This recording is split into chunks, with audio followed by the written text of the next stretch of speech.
আপনি আমাকে শ্রবণ করাইছেন যে হরির নাম করতে করতে অধপতন হলো, আবার শেষে পরজন্মে আবার হরিকে লাভ করলেন, হরির নামে বিভোর হয়ে গেলেন। কিন্তু হরির নামে কি পাপী তাপীকে উদ্ধার করেছেন? তখন বলল, শোনো, একজন শুদ্ধাচারী ব্রাহ্মণ ছিল, তার ব্রাহ্মণের একমাত্র পুত্র ছিল, নাম ছিল অজামিল।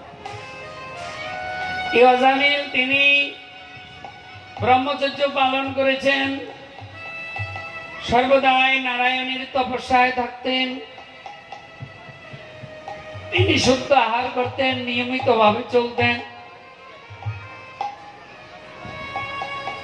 একদিন তার পিতা বললেন, শোনো অজামিল, তুমি বাজার থেকে ফলমূল কিনে এনে সেবা দিচ্ছ নিষ্ঠার সহিত, তোমার সেবায় আমি সন্তুষ্ট হলাম।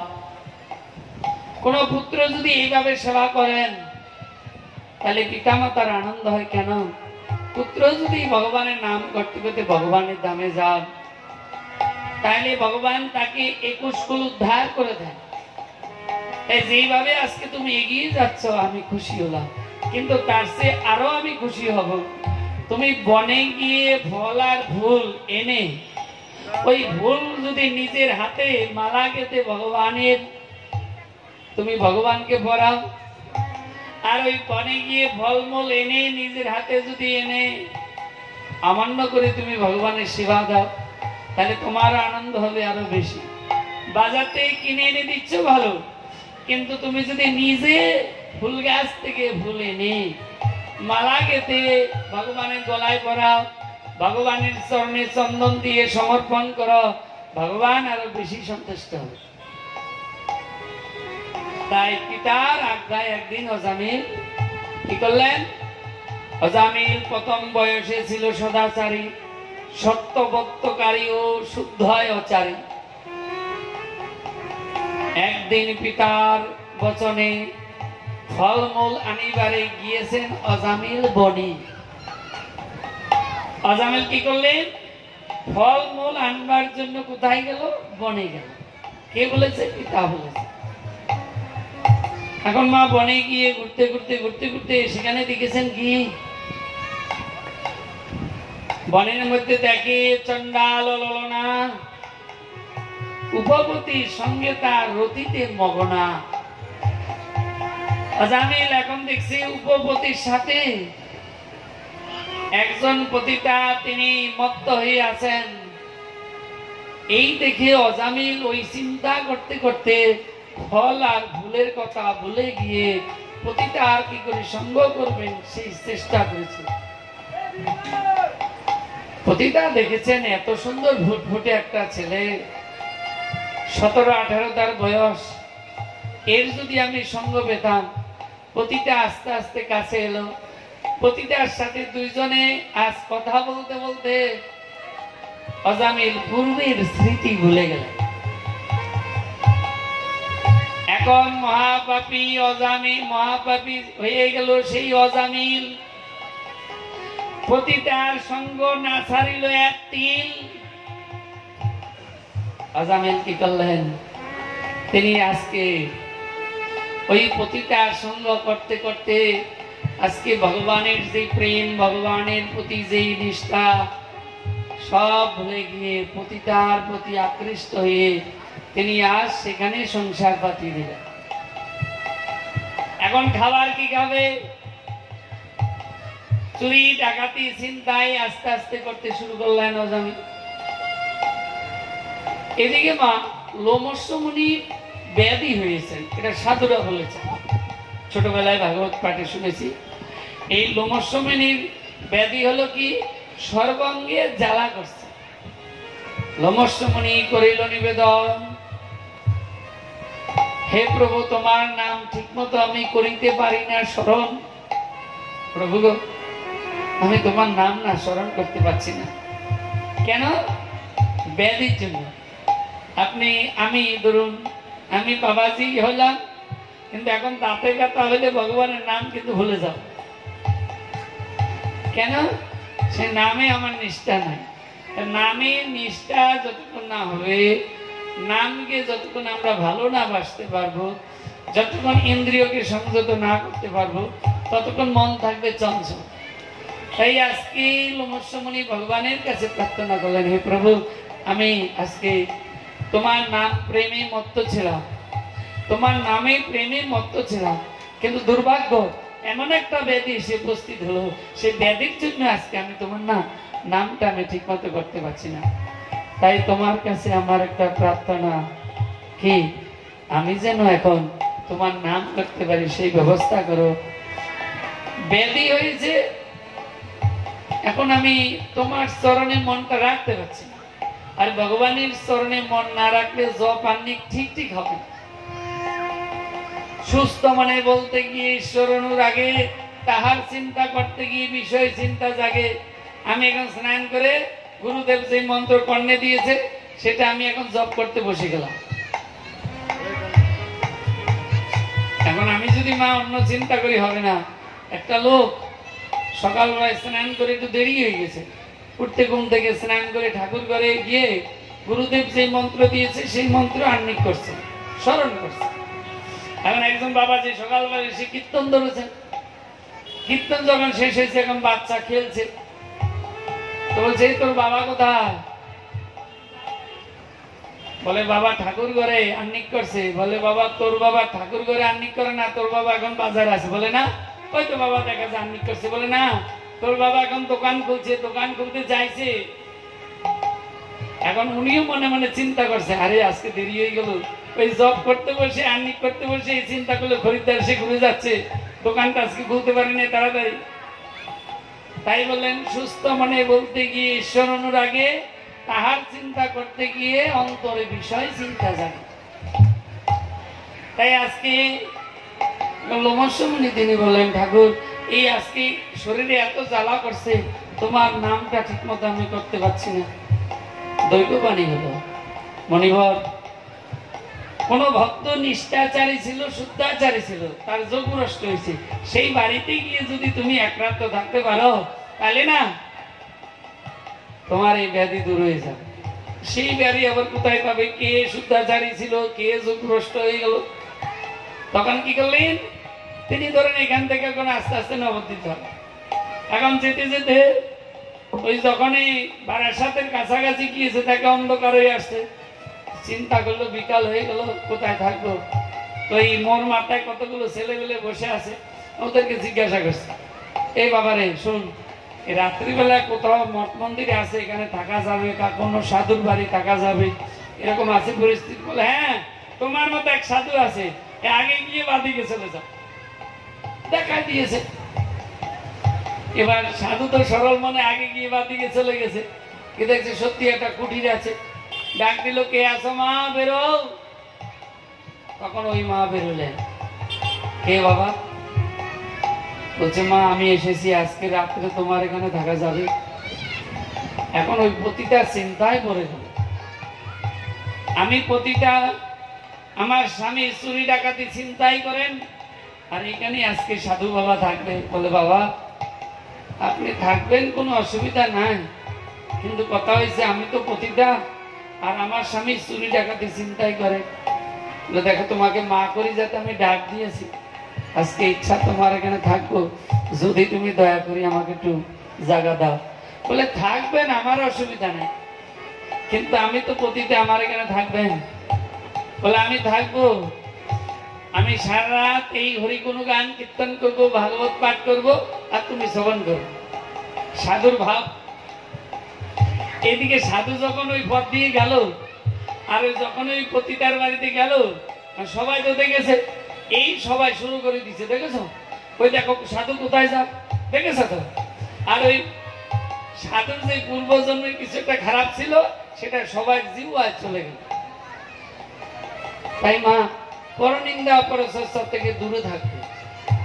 ভালো লাগলো না, তার বাড়ি গেলাম না, তার সঙ্গে গেলাম না, নিজে কি করছো সেটা দেখো, আমি কতটা করেছি সেটা দেখো, পরেরটা দেখে লাভ নাই।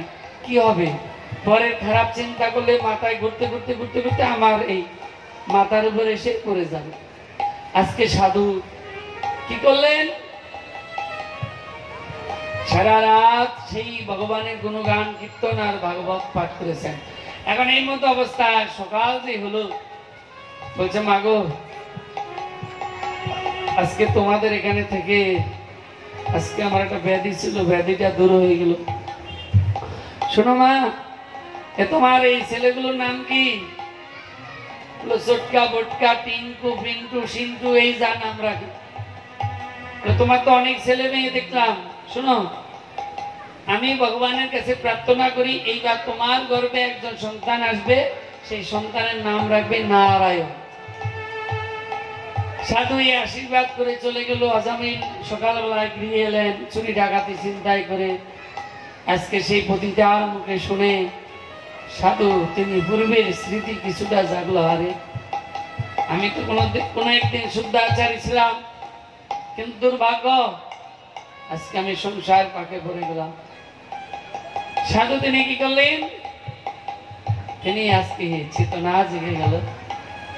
তাই এইবার কিছুদিন পরে ওই সাধু যে বলে গেলেন যে তোমার গর্ভে একজন সন্তান আসবে, সেই সন্তান এসেছে ভূমিষ্ঠ হলো, এত দেখতে সুন্দর, এত দেখতে ফুটফুটে কমলার মতো চেহারা।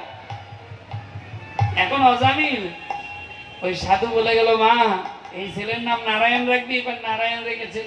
এখন ওই খেতে বসতে উঠতে সবসময় ওই ছেলের ডাকে, নারায়ণের চিন্তা করে, ছেলেকে মনের মধ্যে রেখেছে।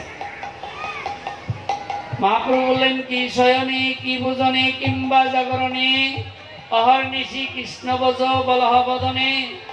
কি শয়নে কি ভোজনে কি জাগরণে নাম করো। আজকে সাধু কি করলেন? সাধুর আশীর্বাদে অজামিল এখন ভগবানের নাম করছে না, পুত্রের নাম করছে, নারায়ণের চিন্তা করছে। এখন অজামিলের মা অন্তরে এসে গেল।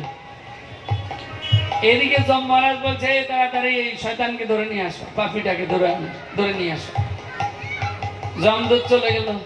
আর ওই যে নারায়ণ চিৎকার করছে, নারায়ণ, নারায়ণ এসে উপস্থিত। যেই মাগো নারায়ণ এসে নারায়ণের দূত পাঠিয়ে দিল। নারায়ণ বললেন, যাও আমার ভক্তকে ধরে নিয়ে আসো। এখন নারায়ণের মতো দেখতে চারজন দূত এসছেন।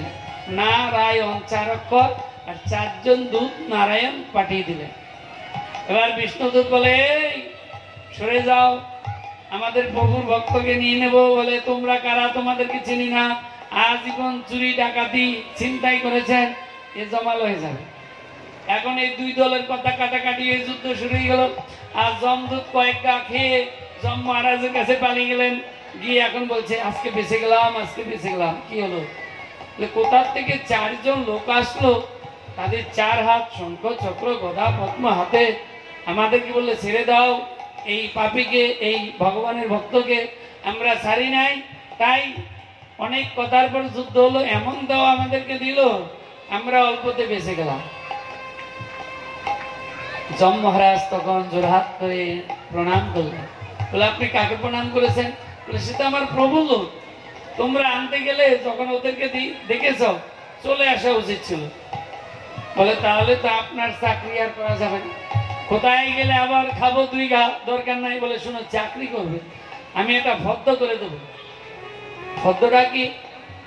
ফদ্দটা হলো, তিনি নিষ্ঠার সহিত পিতামাতার সেবা করবেন, তার কাছে এই তোমরা যাবে না।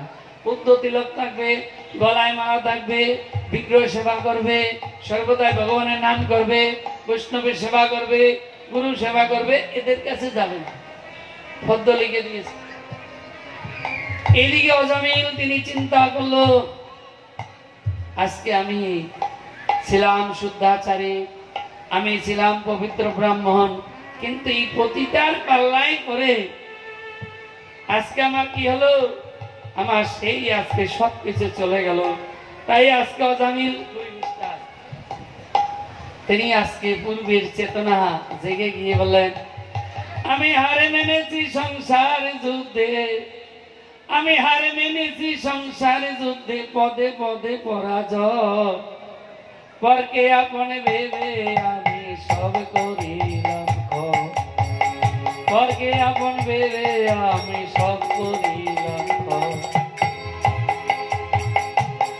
আমি হার মেনেছি সংসার যুদ্ধে,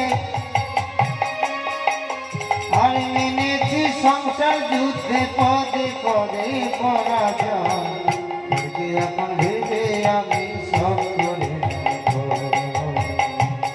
এখন ভেবে আমি সব করে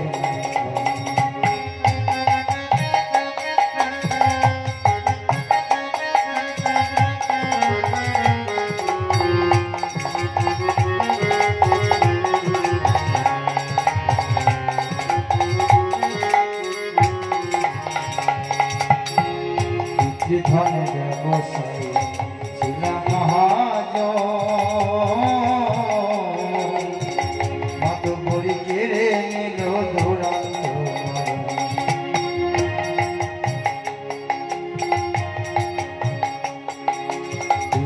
ধনে ব্যবসায়ী ছিলাম মহাজন, মত বড়ি কেড়ে নিল দুরান্ত। অপব্যয়ে হারায় ধন, অপব্যয়ে অপব্যয়ে হারায় ধন, নিসম্বল করল সমান।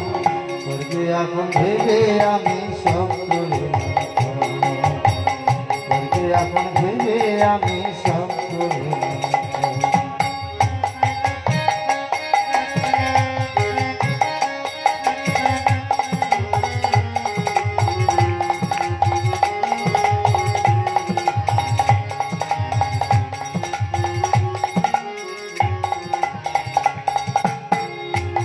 পূজা করেছিলাম ভক্তির কুসুম,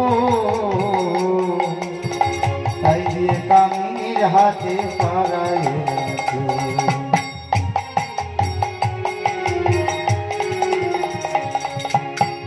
ঠাকুর পূজা করেছিলাম ভক্তির কুসুম,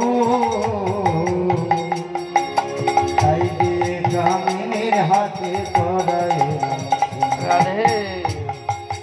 আজকে আজামিল তিনি আজকে মনের মধ্যে জেগে গেল, আমি প্রথম জীবনে এই ভগবানের সেবা না দিয়ে কোনো কিছু গ্রহণ করতাম না।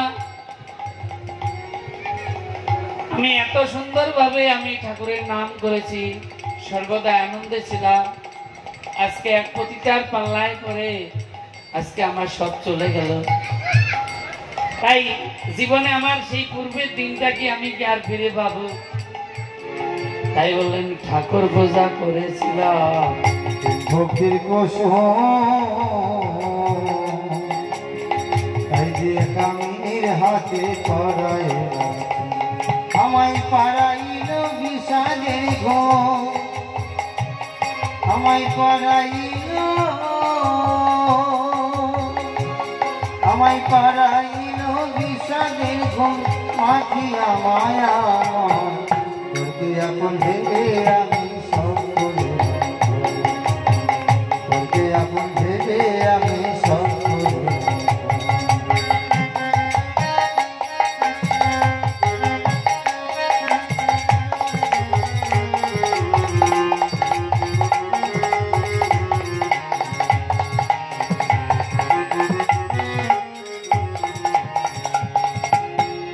গুরু সেবাইতে বসে নবীর বাজারে,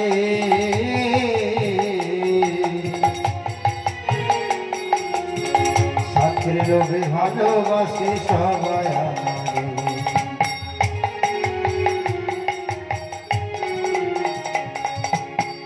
গুরু সেবাইতে বসে নবীর বাজারে, সাথের লোভে ভালোবাসে সবাই আমারে। আজকে দেখুন, কেউ যদি সাধন ভোজন করতে যায় বা চায়, তাহলে কি করতে হবে? গুরুকরণ করতে হবে, গুরুর আশ্রয় নিতে হবে। কিরম গুরুর আশ্রয় করবো আমরা?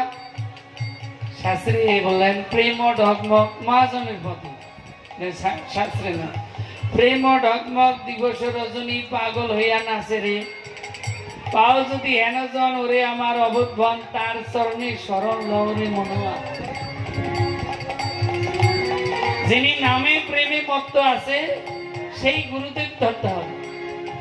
সন্ন্যাসীও নয়, বাবাজিও নয়, কুলগুরু নয়, ব্রাহ্মণ নয়। মহাপ্রভু নিজের মুখে বলেন, কিবা বিপ্র, কিবা শূদ্র, কিবা সন্ন্যাসী হয়, যে কৃষ্ণ তত্ত্ব ব্রেতা সেই গুরুদেব হয়। এখন কেউ বলে না আমরা কুলগুরু ধরবো, কেউ বলে এমন গুরুদেব ধরবো যেন জবান্নিক না করতে হয়, একাদশী না করতে হয়, একবারে গুরুদেব কিছু না বলে গুরুদেব যেন বাড়ি না হাসে। কেউ বলে না আমি শুদ্ধ পবিত্র শুদ্ধ আচারী একজন বৈষ্ণব গ্রহণ করব। দেখুন গীতা বললেন তদ্বিতি প্রতিপাতেন পরিকষ্টন সেবা উপদেক্ষন্তিতে জ্ঞানং জ্ঞানিনং তত্ত্বদর্শিনং। হে অর্জুন, যিনি পরম তত্ত্বকে অনুভব করেছেন, যিনি এই জড় জগতের মধ্যে যার মন নাই, তিনি হলো গুরু। তিনি শূদ্র হতে পারে, তিনি সন্ন্যাসী হতে পারে, তিনি ব্রাহ্মণ হতে পারে, তিনি বাবাজি হতে পারে। যার এই পয়সা অর্থ সম্পত্তির লোভ লালসা নাই। অষ্টবক্রমণি মিথিলা রাজার কাছে গিয়েছিল। রাজার সেবায় সন্তুষ্ট হয়ে বলেছিলেন, মহারাজ খুব ভালো লাগলো, কিন্তু আপনি দীক্ষা নেন না, এটাই খুব খারাপ লাগছে। বলে আমি দীক্ষা যে নেবো, কার কাছে নেবো, কিভাবে নেবো, আপনি একটু দয়া করে বলুন। তখন বলল, যিনি গুরু হবেন তিনি সংসার করবেন না, যদিও করেন নামে প্রেমে মত্ত থাকবেন। রামকৃষ্ণ ঠাকুরকে মা শারদা বলেছিল যে আমি মা হতে চাই। বলে একজনের মা হবে না, জগতের মা হবে। দেখেছ গুরু, গুরু কাকে কয়? গুরু কাকে বলে? গুরু যিনি হবেন তিনি সংসার করিবে না, আর কি তিনি মোহের মধ্যে থাকবেন না, আর যদিও সংসার করে নামে প্রেমে মত্ত থাকবে। আমাদের অদ্বৈত প্রভু দুটো বিবাহ করেছেন, কিন্তু তার ডাকে ভগবান নেমে এসছেন। শিবাস ঠাকুর বিবাহ করেছেন, শিবাসের পুত্র মারা গিয়েছে, তিনি বলেছিল আমি এই পুত্রের সুখে যদি কেউ কান্নাকাটি করো গঙ্গায় গিয়ে ডুব দেবো, আর কিন্তু উঠবো না। পুত্রের দিকে লক্ষ্য নাই, লক্ষ্য হলো ভগবানের নামের দিকে। তাই গুরু যিনি হবেন তিনি সংসারের প্রতি কোনো মোহ থাকবেন না। আর কি হবে গুরুর গুণ? তিনি টাকা পয়সা ধন সম্পত্তি নারী বাড়ি গাড়ি এগুলো আসক্তি থাকবেন। আর তৃতীয় হলো তিনি প্রসাদ ভুজি হবে, ভগবানকে নিবেদন করে তবে গ্রহণ করবে। তার বিড়ি সিগারেট চা পান এগুলো নেশা থাকবে না, যিনি গুরু হবে। আর চতুর্থ হলো শিষ্যের সর্বত্র মঙ্গল কামনা করবে। এখন কি কানে দাও বিষ মাসে মাসে বাবা টাকা দিস, কোথায় আছে দেখাতে পারবা? চলে আসে তো আছে এখনো 5 দিন, এখানে না 4 দিনে। টাকা গুরুর সাথে শিষ্যের সাথে সম্পর্ক থাকবে আধ্যাত্মিক চেতনা। আর শিষ্য জব করতে করতে তার সর্বস্ব দিয়ে দিতে পারে, কিন্তু বলবে না যে 1 টাকা করে দিতে হবে, 1000 টাকা দিতে হবে, 1 লাখ টাকা দিতে হবে না। টাকা নিয়ে কোনো সম্পর্ক নাই, সম্পর্ক হলো গুরুদেব ভগবানের চরণ পাইয়ে দিলেন। তাই আজকে মিথিলা রাজাকে অষ্টবক্রমণি বলেছিলেন, গুরু যদি করতে হয় শুদ্ধ আচারী গুরুদেব করবে। আর প্রহ্লাদও বলেছে আগামীকালে প্রহ্লাদের জীবনী আস্বাদন আমরা করব। প্রহ্লাদকে বলেছে নাম বন্ধ করো, তোমাকে প্রহার করছে, আঘাত করছে, আমরা সবাই বোকা খাচ্ছি তোমার জন্য। তখন প্রহ্লাদ বলছে তাহলে উদ্ধার হবে কি করে? বলে কেন গুরুদেব করবে? বলে না, যদি বলো গুরুদেব করিবে উদ্ধার, এই জগতে সৎগুরু পাওয়া বড় ভার। অন্ধকে অন্ধ পথ দেখায় যেমন, উভয় বিপদ হয় গঠন। এক অন্ধকে যেমনি আরেক অন্ধ পথ দেখাইতে পারে না, তেমনি গুরু যদি ভোগ বিলাসী হয় তিনি শিষ্যকে কখনো ভগবানের চরণ পাইয়ে দিতে পারবে না। নেশার মধ্যে ভগবান নেই। তাই মাগো আজকে যদি কেউ এখানে গুরুকরণ করে তার বাড়িতে যুদ্ধ লাগবে। কেন? গুরুদেব বলবে যদি তুমি সৎ গুরুদেব ধরো, গুরুদেব বলবে তুমি নিরামিষ খাও, তুমি একাদশী করো। এটা বিশেষ করে এই পাড়ায় আর্ধেক লোক মেনে নিবে না। তাই আজকে পদকর্তা করলেন গুরু সেবা আসে না। গুরু সেবায় কেউ আসে না ভবের বাজারে, স্বার্থের লোভে ভালোবাসে সবাই আমায়।